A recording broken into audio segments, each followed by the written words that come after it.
الرحمن الرحيم السلام عليكم ورحمة الله وبركاته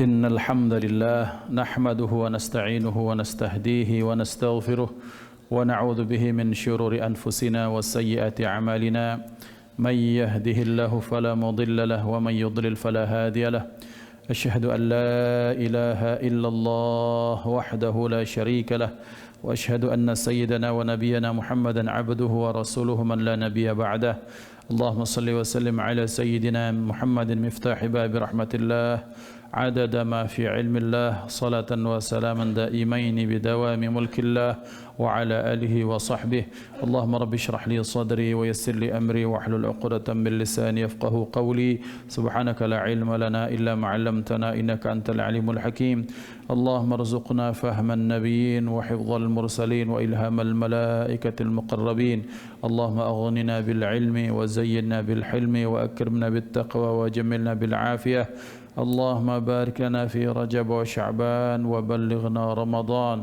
وأعنا على الصيام والقيام وتلاوة القرآن واحفظنا من الذنوب والآثام لا حول ولا قوة إلا بالله العلي العظيم والحمد لله رب العالمين نوينا التعلم والتعليم والتذكر والتذكير والنفع والانتفاع والإفادة والاستفادة والحث على التمسك بكتاب الله تعالى وسنة رسوله والدعاء إلى الهدى والدلالة على الخير ابتغاء وجه الله ومرضاته وقربه وثوابه سبحانه وتعالى الفاتح إلى حضرة النبي المصطفى محمد صلى الله عليه وسلم وأزواجه وذرياته وأهل بيته وإلى مشايخنا وأساتذتنا ومعلمينا وإلى والدينا وأولادنا وخصوصا لمؤلف هذا الكتاب وشارحه وأصولهم وفروعهم أن الله يعلي درجات في الجنة ويكثر من مثباتهم ويضع حسناتهم ويحفظنا بجاههم وينفعنا بهم ويعيد علينا من بركاتهم وأسرارهم وأنوارهم وعلومهم ونفعتهم في الدين والآخرة ونستغفر الله بسر الفاتحة أعوذ بالله من الشيطان الرجيم بسم الله الرحمن الرحيم الحمد لله رب العالمين الرحمن الرحيم مالك يوم الدين إياك نعبد وإياك نستعين اهدنا الصراط المستقيم صراط الذين أنعمت عليهم غير المغضوب عليهم ولا الضالين آمين الحمد لله. Para orang tua kita yang dimuliakan Allah, para syiban, ayah bunda yang dimuliakan Allah Subhanahu wa taala, para pengurus, para jamaah, rekan-rekan, para pemirsa dimanapun berada, kita bersyukur kehadirat Allah Subhanahu wa taala pada pagi hari ini. Pada hari ini kita kembali dipertemukan Allah dalam kebaikan, dalam niatan yang tulus lillahi taala, mengharap ridha Allah Subhanahu wa taala dengan melaksanakan kewajiban, melaksanakan talabul ilmi, berharap kita kepada Allah mudah-mudahan dijadikan pertemuan ini dijadikan pertemuan yang diridhai oleh Allah Subhanahu wa taala. Bertemunya karena Allah, berpisahnya karena Allah, mudah-mudahan mendapatkan kebaikan kelak di akhirat, mendapatkan naungan kasih sayang Allah Subhanahu wa taala. Salawat beruntaikan salam terlimpah ruah kepada hadratul Rasul Sayyiduna wa Maulana Muhammad sallallahu alaihi wa alihi wa sahbihi wasallam serta keluarga sahabat mengikut sekalian, amin Allahumma amin. Ikhwani muliakan Allah Subhanahu wa taala, insyaallah kita akan lanjutkan pembahasan kita pada hari ini, pembahasan pada nasihat-nasihat yang disampaikan setelah beberapa waktu yang lalu kita membahas nasihat dari Sayyidina Umar bin Khattab, Sayyidina Ali karramallahu wajhah. Maka hari ini kita akan membahas wal maqalah ar-rabi'ah, nasihat yang keempat, an Sayyidina Uthman ibn Affan radhiyallahu anhu. Bismillahirrahmanirrahim. Radhiyallahu ankum an Uthman radhiyallahu anhu annahu qala fi tafsir qawlihi ta'ala wa kana tahtahu kanzun lahuma ay yatimaini huma asramu wa sarim. Dan nasihat yang keempat ini dari 7 perkataan dari Sayyidina Uthman bin Affan radhiyallahu anhu, yang ketika beliau mengomentari tafsir Allah Subhanahu wa taala dalam firman Allah, wa kana tahtahu kanzul lahuma. Ini cerita tentang 2 anak yatim yang ditinggalkan harta benda oleh buyutnya atau nenek moyangnya. Maka dinyatakan di sini wa kana tahtahu kanzun lahuma, dan adalah di bawah rumah atau bangunan tersebut ada simpanan yang disimpankan untuk keduanya, yaitu 2 orang anak yatim yang bernama Asram dan Sarim. Wa kana abuhuma salihan, sementara kedua orang tuanya itu adalah orang yang saleh atau adalah pendahulunya adalah orang-orang yang saleh. Ismuhu Kasyih, yang namanya adalah Kasyih. Al-kanzu, bermula harta simpanan itu lauhun min dhahabin wa 'alal lauhi sab'atu asturin. Simpanan itu adalah berupa lauh, berupa lempengan emas, dan di situ tertulis ada 7 baris atau 7 kalimat. Maktubun, yang tertulis fi ihdaha, yang salah satunya dari yang 7 hal tersebut, ajibtu liman arafal mauta annahu waqi'un yaqinan wa huwa yadhaku. Yang pertama di lauh tersebut, di lempengan emas tersebut, ajibtu, aku merasa heran. Siapa sih Kasyih yang merasa heran? Liman arafal mauta, yang dia tahu akan adanya mati, yakni kematian tersebut betul-betul akan terjadi kepada siapapun. Wa huwa yadhaku, sementara dia tertawa-tawa. Fis sikhri bikasris sin. Ini artinya dalam kebanggaan, dalam kesenangan dan foya-foya. Kemudian wa ajibtu liman arafat dunya faniyatun. Wa ajibtu liman arafat dunya faniyatan. Dan aku heran bagi orang yang tahu bahwa dunia itu fana. Wa huwa yarghabu fiha wa yatawajjahu ila ishtighaliha. Sementara dunia yang fana itu, dan dia amat sangat cinta kepadanya dan memfokuskan dirinya dengan menyibukkan diri mendapatkannya, maksudnya mendapatkan dunia. Wa ajibtu liman arafa annal umura biaqdarin. Dan aku heran terhadap orang yang mereka sudah tahu bahwa semua perkara itu berdasarkan takdir Allah, ay bi taqdirillahi iyaha, yakni Allah yang telah mentakdirkannya. Wa huwa yaghummu ay yahzanu, sementara dia merasa sedih dengan apa? Lil fawat ay li fawati tilka al umur, dengan hilangnya beberapa perkara tersebut darinya.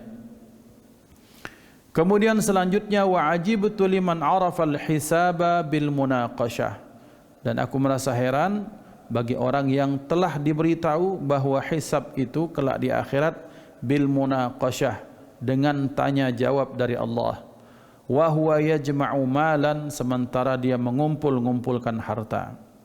Wa ajibtu liman arafan nar, dan aku heran terhadap orang yang tahu bahwa neraka itu ada. Aidarul iqab, yaitu tempat balasan dari Allah. Wa huwa yuznibu ay wal hal annahu yaf'alul ithma, sementara dia tahu neraka itu memang ada, sementara dia terus melakukan dosa. Wa ajibtu liman arafal jannata aidar thawab, dan aku heran terhadap orang yang tahu bahwa kelak pasti akan ada surga, yaqinan, secara yakin. Wa huwa yastarihu fid dunya, sementara dia bersantai-santai di dunia. Ay yaqbalur rahata bid dunya. Kemudian yang terakhir, wa ajibtu liman arafa syaitana aduwan, dan aku heran yang orang yang tahu bahwa setan itu adalah musuh. Fa ata'ahu, sementara dia mentaatinya. Du'aahu ilal ma'asi, yakni ajakan-ajakannya kepada kemaksiatan. Ikhwani muliakan Allah, ini pembahasan kita pada hari ini tentang nasihat seorang yang sudah lama hidupnya, ratusan ribuan tahun sebelum kita. Ini cerita berlaku tentang Nabiullah Musa alaihissalam, bahwa Nabiullah Musa alaihissalam itu, ini bukan wala fakhr, bukan bentuk kebanggaan ya, tapi bentuk syukur kepada Allah, dan memang betul-betul pertanyaan. Nabiullah Musa kalimullah, yang mampu berkalam, bercakap-cakap dengan Allah, itu bertanya, ya Allah, di atas permukaan bumi ini siapa kira-kira orang yang lebih alim daripada aku? Nabi Musa ini adalah orang yang sangat cerdas, jenius. Dan seperti yang pernah kita sampaikan, bahwa tidak ada seorang nabi dan rasul pun kecuali mereka orang yang cerdas. Cerdas dengan segala aspeknya. Karena bagaimana tidak cerdas, kalau umat nak nanya udah pacak jawab kan memalukan. Utusan Tuhan kok kemudian reputasinya jelek itu bagaimana? Utusan Tuhan, utusan Allah, tapi mohon maaf bahasa kita mongok-ongok pas ditanya.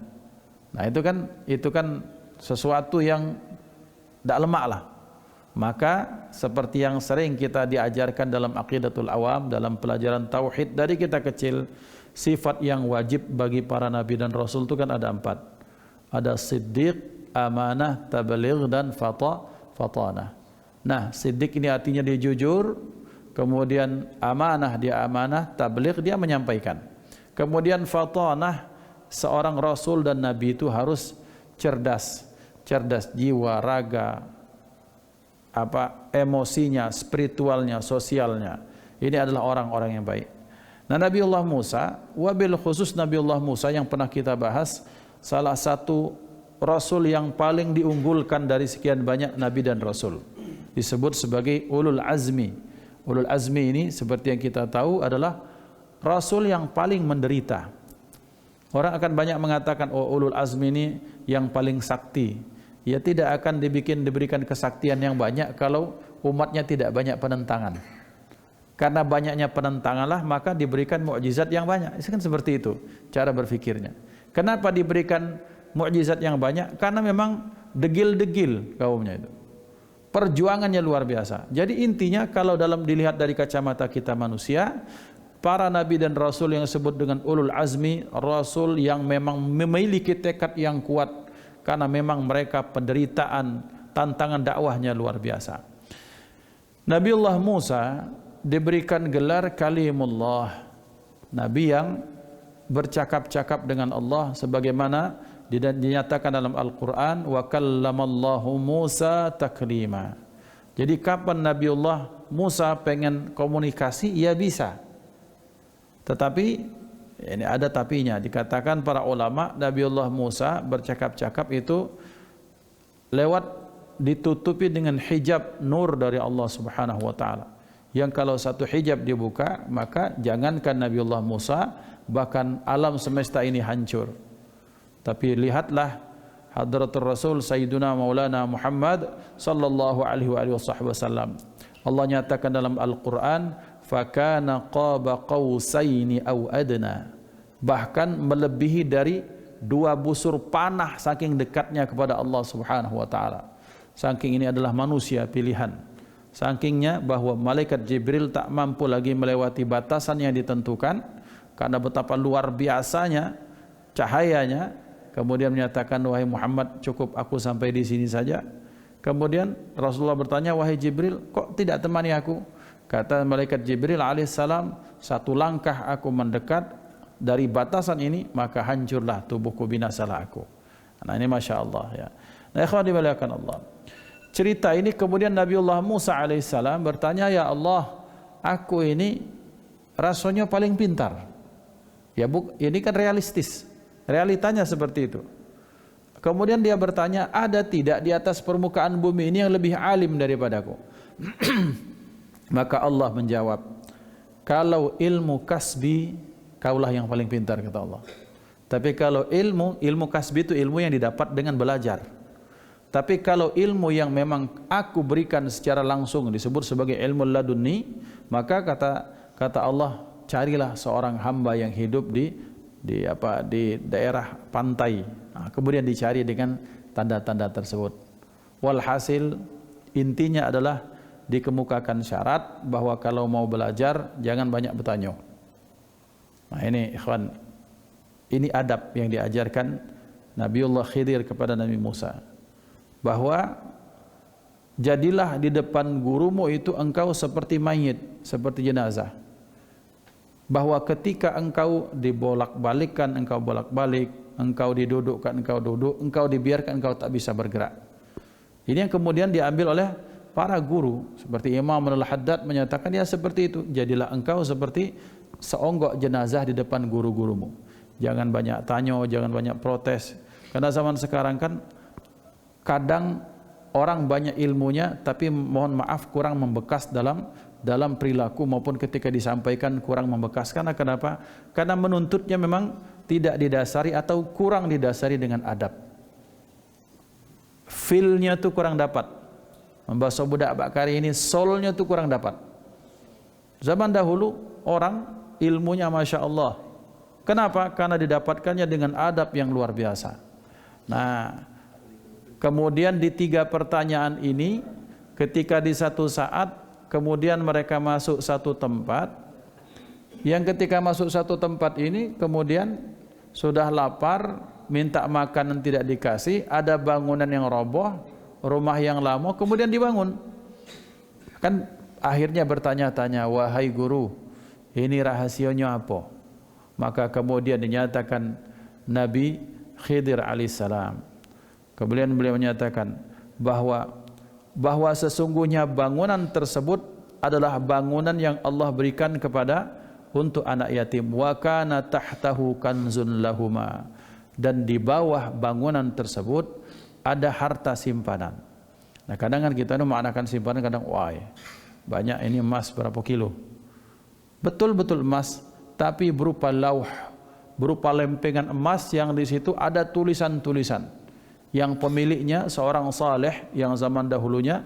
Diriwayatkan dalam tafsir Ibnu Katsir, orang banyak mengira kalau membaca terjemah Al-Quran bahwa wakana abuhuma salihan ini ayah keduanya ini adalah orang saleh. Dikira ayahnya ini ayah langsung, tidak. Ada yang menyatakan bahwa ayah tersebut ayah kakek yang ketujuh. Jadi ikhwan yang dimuliakan Allah, pelajaran bagi kita bahwa mengapa? Karena memang sang kakek ini, buyut ini sengaja menitipkan, ya Allah, aku titipkan harta benda ini khusus kepada orang yang berhak menerimanya dari keturunanku. Nah, ini ikhwan yang dimuliakan Allah, sebagai seorang mukmin, adab kita kepada Allah menghargai ilmu dan penjagaan Allah. Salah satunya kita mengucapkan kalau mau berangkat keluar dari rumah, selain bismillahirrahmanirrahim, kita baca astaudi'ukumullah alladzi la tadhi'u wada'i'uh. Astaudi'ukallah allati la tadhi'u wada'i'uh. Aku titipkan kalian, aku titipkan engkau kepada Allah yang tidak pernah hilang titipan yang dititipkan kepadanya. Artinya manusia nak umrah, nak berangkat haji, nak dinas luar, nak kemana-mana, maka kita titipkan barang apapun, siapapun itu kepada Allah. Titip kepada tetangga bagian dari ikhtiar sebagai seorang manusia bertetangga. Tapi yang paling yakin kita titipkan kepada Allah Subhanahu wa taala. Ini pernah diceritakan bahwa ada seorang saudagar yang ketika dia berjualan, ya namanya orang zaman dahulu saudagarnya tidak pernah seperti kita, berangkatnya bulan September, pulangnya Januari atau bulan Maret misalnya. Kemudian dia menyatakan bahwa ini saudagar perjalanan lama, maka istrinya sedang hamil besar. Dia menyatakan, ya Allah, aku titipkan anakku kepadamu. Walhasil setelah beberapa bulan, hampir 1 tahun menjelang, dia baru balik. Qadarullah, istrinya telah meninggal. Ya, bagaimana tidak sedih ketika berangkat istrinya hamil besar, kemudian ketika pulang ternyata sudah meninggal. Ziarahlah sang suami. Ketika sedang ziarah itu ada bunyi geradak geruduk. Ketika dibuka, dia penasaran ketika dibuka, ternyata ini ada anak bayi yang ada di dalam kubur, anaknya. Dan bagaimana ternyata Allah jadikan sang jasad sang ibu itu masih awet dan masih mengeluarkan ASI. Masya Allah. Kemudian dia mendengar suara, jikalau engkau titipkan kepada Allah, nitip juga bininya, insya Allah bininya tidak akan mati. Nah, kira-kira seperti ikhwan. Jadi ini menunjukkan bahwa ini kita menitipkan sesuatu kepada Allah sebagai sebaik-baik tempat penitipan. Hakadha ikhwatul iman dimuliakan Allah. Maka sang kakek yang bernama Kasyih ini menitipkan harta benda yang salah satunya yang paling utama lauh. Jangan dikira lempengan itu lempengan kecil, besar Pak lempengannya. Mungkin berapa puluh kilo.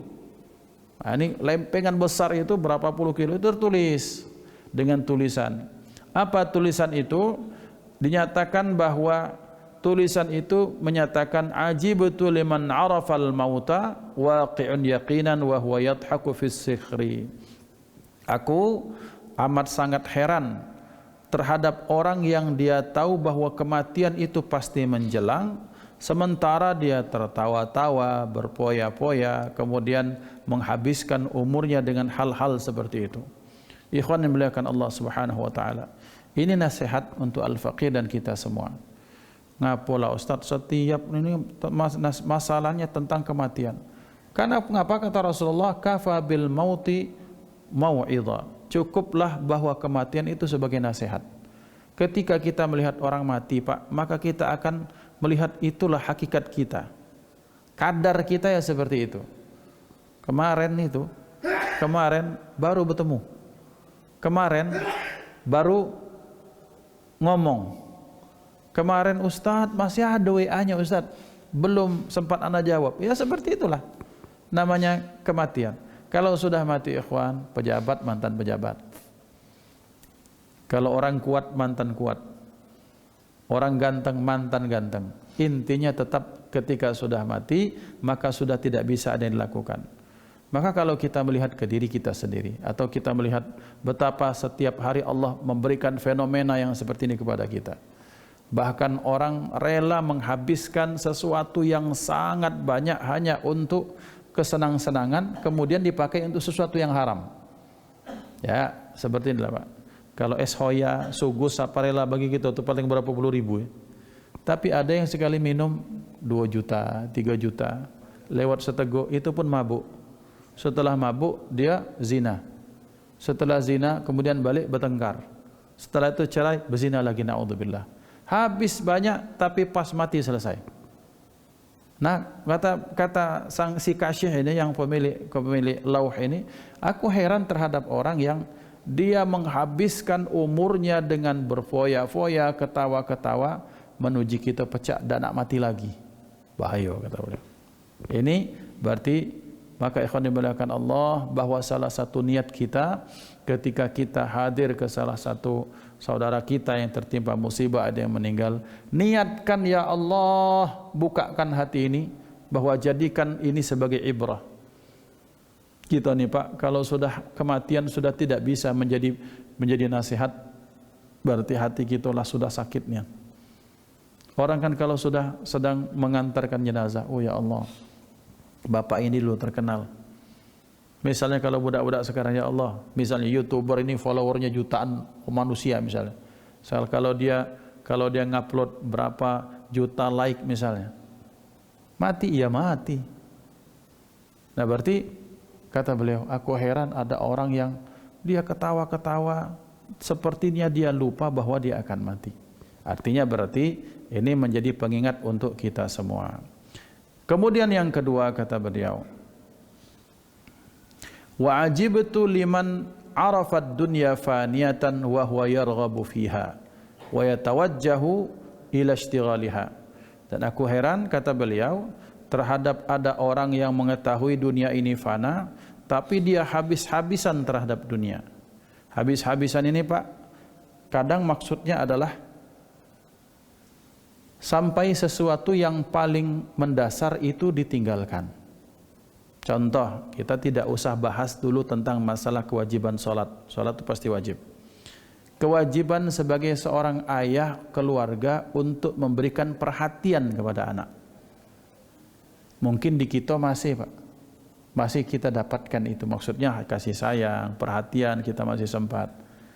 Ritme kalau kita hidup di kota besar seperti Jakarta Pak, banyak anak-anak yang besar itu di asisten rumah tangga, anak-anak yang besar di babysitternya, anak-anak yang dididik oleh lingkungannya. Kenapa? Karena ayah ibunya subuh inilah berangkat. Bayangkan misalnya dia harus keluar dari Serpong sana atau dari Bogor, banyak yang ke Jakarta itu begawi dari Bogor.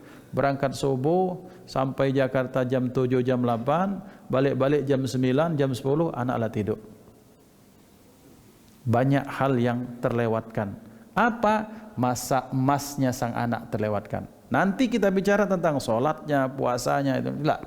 Kita akan bahas dulu bagaimana perhatian kasih sayang. Ngapo? Ya hanya untuk sesuatu yang namanya dunia yang sifatnya fana, begebuk bahasa kami di dusun. Begebuknya itu artinya terus-terusan begawi, habis-habisan untuk dunia.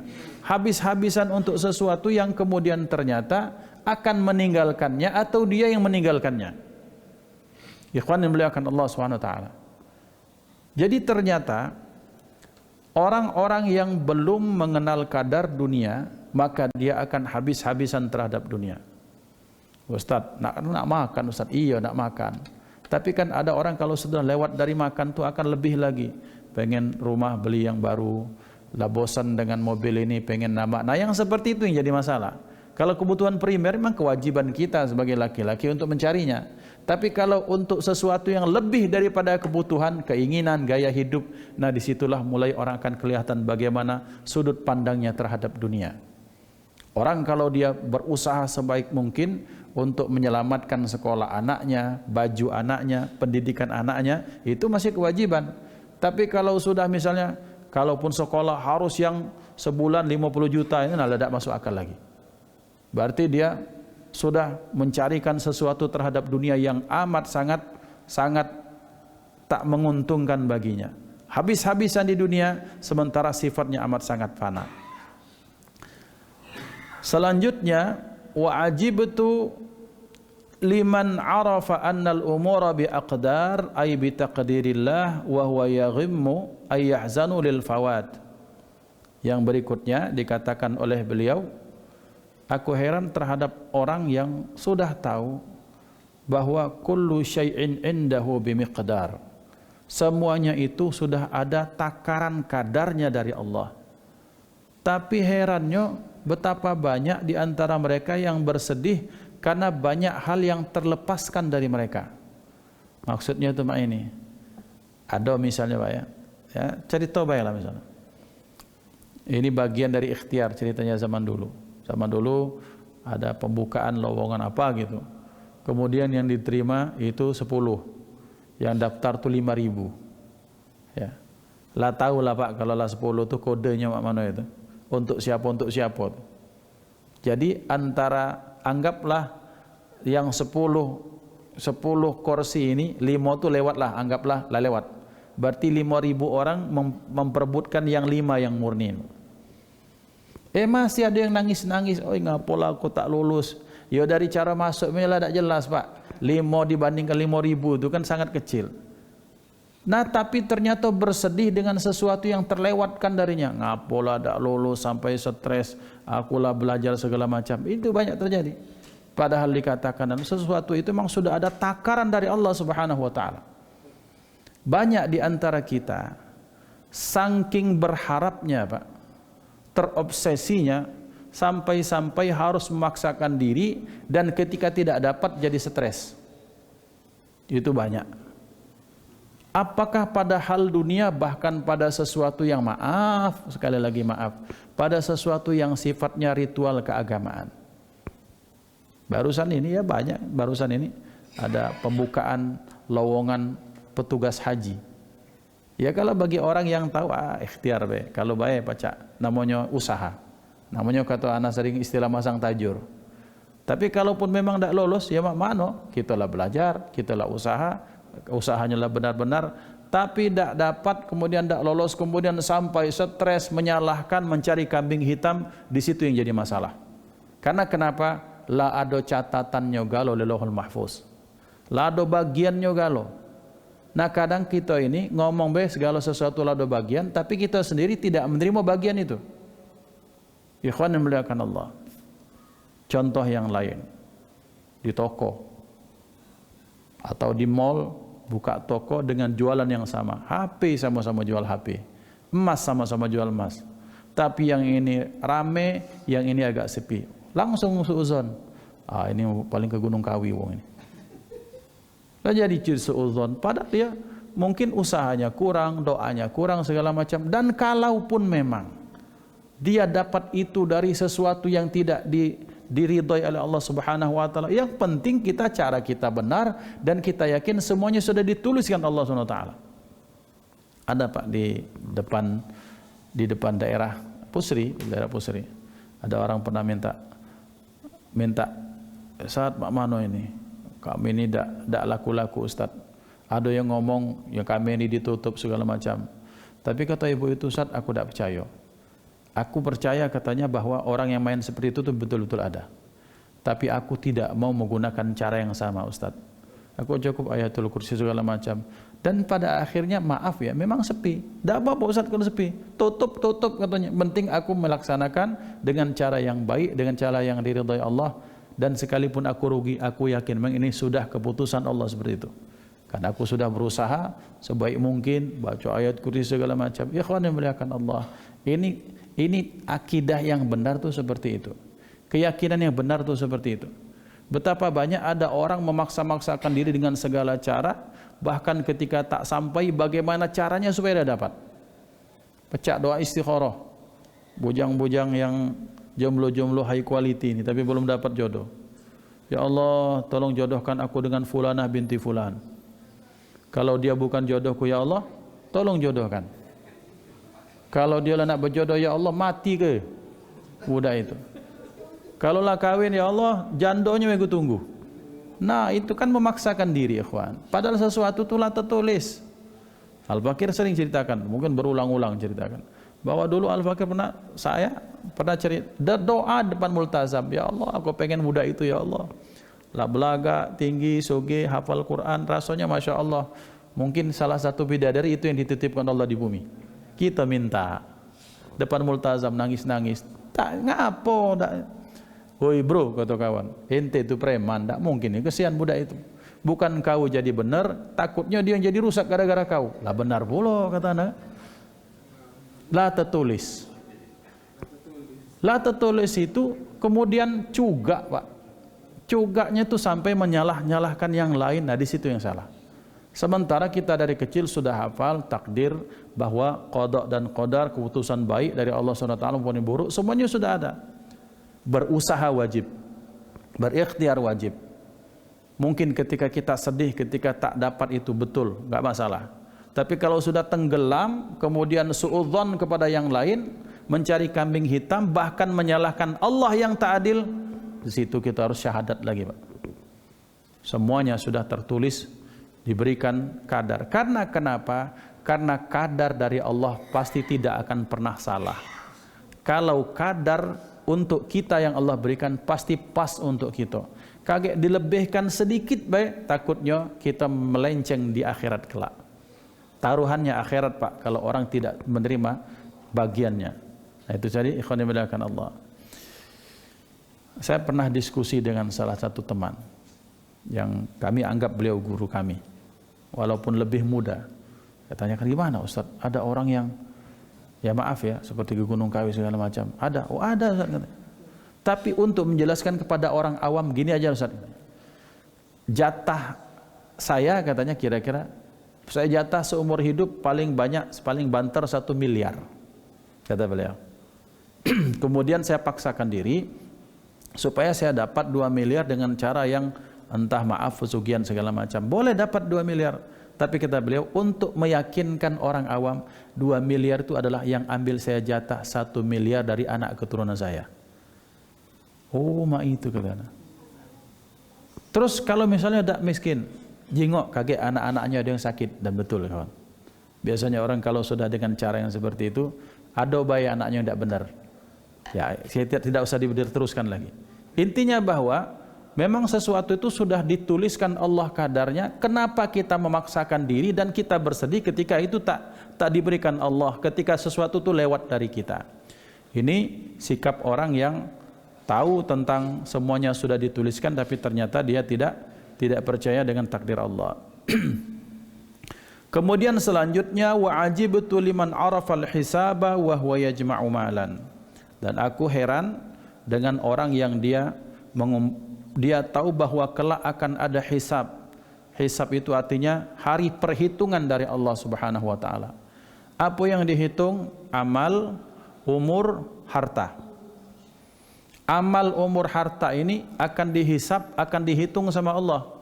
Dan ditanya sama Allah, ini dikemanakan, itu dikemanakan, apa yang kamu kerjakan. Dan yang paling lama pada aspek harta. Dari mana dapat, kemudian dikemanakan itu harta akan ditasarrufatkan. Bapak-bapak, di satu saat ini terjadi cerita salafun as-salih. bahwa ada orang yang kayanya minta ampun tapi bakhilnya minta ampun di satu tempat. Kemudian dia mengadakan sayembara yang mau menemaniku di alam barzakh kelak, maksudnya menemaniku di alam kubur. Nanti kemudian aku akan berikan 1/4 bahkan setengah harta. Ini sayembara. Kira-kira ada yang paling sugih di Palembang ini, kemudian kalau kelak ngawani aku di alam barzakh bertemu Munkar dan Nakir, kunjuk setengah harta. Ada orang fakir.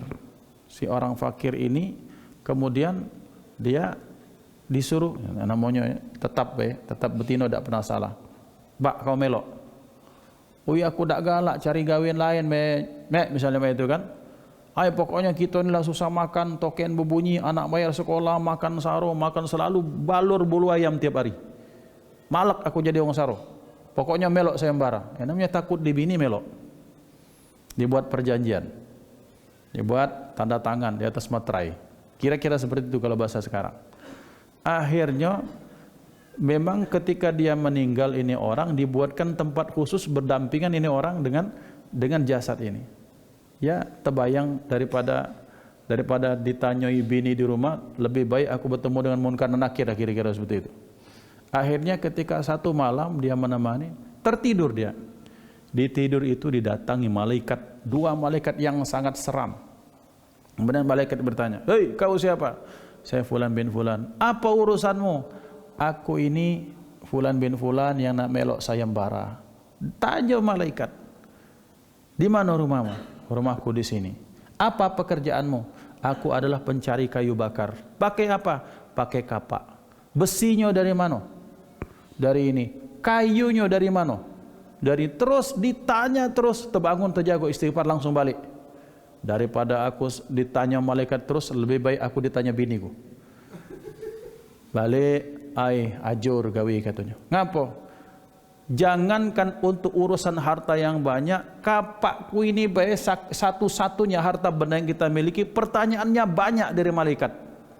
Mak mana dengan bapak yang sugih itu kira-kira? Nah, berijolah yang sugih. Ya. Artinya seperti itu, ikhwan dimuliakan Allah. Itu berarti artinya bayangan dari cerita ini adalah kelak di akhirat semuanya akan ditanyakan oleh Allah SWT, akan diinvestigasi, dan betul itu semuanya akan ditanyakan Allah dari mana dan dikemanakan, solatnya kemana, umurnya dihabiskan kemana, bagaimana tingkahmu selama hidup, semuanya akan ditanyakan Allah. Aku heran dengan orang yang dia tahu bahwa kelak akan ada hari penghitungan dari Allah, sementara dia terus mengumpul-ngumpulkan harta. Ustaz, berarti tidak boleh jadi orang kaya. Wajib jadi kaya. Tapi kayanya dipakai untuk apa? Kalau kayanya dipakai hanya untuk sendiri, untuk maksiat, maka selesai sudah. Tapi kalau kekayaannya dipakai seperti orang-orang kaya di Palembang, di sini yang nyumbang masjid, ini segala macam, Masya Allah itu bagus ya. Menyantuni anak-anak yatim beserta ibunya sekalian, itu kan bagus. Wa ajibtu liman arafan nar wa huwa yudhnibu. Dan aku heran terhadap orang yang tahu bahwa neraka itu ada sementara dia terus melakukan kesalahan. Hakadha ikhwatal iman, sampai akhir, bahwa intinya adalah bahwa ini nasihat kepada kita. Kadang kita sudah tahu, tapi kadang kita masih melanggar. Itu yang jadi masalah. Bagaimana halnya, bagaimana solusinya? Maka satu, kita perbanyak istighfar kepada Allah Subhanahu wa taala. Perbanyak salawat, perbanyak bergaul dengan orang-orang saleh. Maka disitulah kemudian kita berharap kepada Allah, mudah-mudahan hati kita dilunakkan oleh Allah Subhanahu wa taala. Dan ada obat yang paling mujarab, salah satunya sering-sering kita berkunjung kepada orang sakit, kemudian ziarah ke makam para aulia, para solehin. Di situ kita akan banyak merenung, oh kalau sudah ini tidak katik lagi kebanggaan. Kalau sudah di alam barzakh sudah tidak ada lagi kekayaan, yang ada adalah kita hanya mengandalkan amal soleh untuk berjumpa dengan Allah Subhanahu wa taala. Maka mudah-mudahan Allah Subhanahu wa taala terus lunakkan hati kita untuk melakukan kebaikan-kebaikan. Kita berharap kepada Allah bahwa kita dijadikan hamba yang hatinya dilembutkan Allah Subhanahu wa taala. Karena kalau sudah hati dilembutkan oleh Allah Subhanahu wa taala, jangankan melihat keranda yang lewat jingok semut yang lewat di depan mata kita akan langsung teringat kepada Allah Subhanahu wa taala. Jangankan untuk melihat sesuatu yang sangat besar seperti gempa di Turki, yang kita doakan mereka semua diberikan ketabahan, kesabaran. Mungkin melihat hujan yang turun pun kita akan tersadar betapa kita tidak ada apa-apanya dibandingkan dengan Allah Subhanahu wa taala. Ikhwan yang dimuliakan Allah, bahwa semua yang ada di sekitar kita menjadi ibrah, menjadi nasihat, menjadi pengingat bahwa Allah Maha Kekal, Allah Maha Hebat, dan dunia ini sifatnya fana, sementara saja. Maka kita berharap bisa hidup bahagia di tempat yang jauh lebih baik daripada sekarang ini, yaitu darul akhirah insyaallah. Usikum wa nafsi bi taqwallah. Hadanallahu wa ikum ajma'in. Mari kita tutup dengan sama-sama berdoa kepada Allah. Mudah-mudahan Allah ijabahi doa kita. A'udzubillahi minasyaitonir rajim. Bismillahirrahmanirrahim. Alhamdulillahirabbil alamin. Allahumma shalli wa sallim ala sayyidina Muhammadin tibbil qulubi wa dawaiha wa afiyatil abdani wa shifaiha wa nuril absari wa dhiyaiha wa qutil arwahi wa ghidaiha wa ala ahli wa sahbihi wasallam ajma'in. Allahumma ja'al jam'ana hadha jam'an marhuma wa tafarruqana min ba'dihi tafarruqan ma'suma wa la تجعل فينا ولا منا ولا معنا شقيا ولا محروما.